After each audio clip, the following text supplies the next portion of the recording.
శ్రీకాకుళంలో తాజా పరిస్థితిని మా ప్రతినిధి సూర్యారావు అడిగి తెలుసుకుందాం. సూర్యారావు, ప్రస్తుతం అక్కడ పరిస్థితి ఏ విధంగా ఉంది?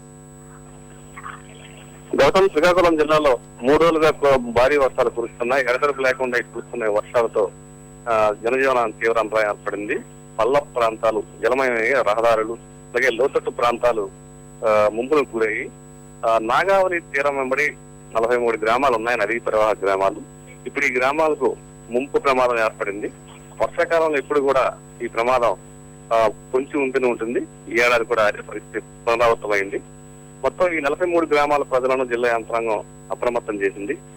ఎలాంటి అవాంఛనీయ సంఘటనలు తలెత్తకుండా రెవెన్యూ, పోలీస్ యంత్రాంగాలను ఇప్పటికే కలెక్టర్ స్వరూప్ గౌడ్ ఆదేశాలు జారీ చేశారు.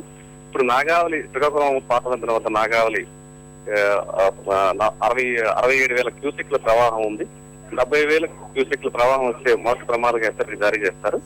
ప్రస్తుతం పరిస్థితిని అధికారులు ఎప్పటికప్పుడు అంచనా వేస్తున్నారు.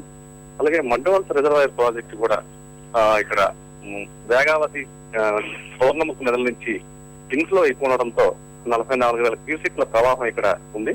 దీని మూలంగా వంగర మండలం, గీతనాపల్లి, కాకరాపల్లి అలాగే మరికొన్ని గ్రామాలు ముంపులు ఎదుర్కొంటున్నాయి. ఇక్కడ కూడా అధికారులు ఎప్పటికప్పుడు పరిస్థితిని అంచనా వేస్తున్నారు.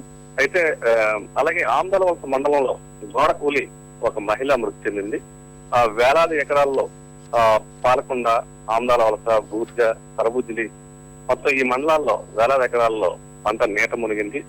ఆ చేతికి అందే పంట ఒక్కసారిగా నేల కూలడంతో రైతులు కుప్పకూలుతున్నారు. ప్రస్తుతం శ్రీకాకుళం పట్టణంలో లోతట్టు ప్రాంతాలన్నీ కూడా జలమయమయ్యాయి. పరిస్థితిని ఎప్పటికప్పుడు అంచనా వేస్తున్నారు. గౌతమ్, ధన్యవాదాలు సూర్యారావు.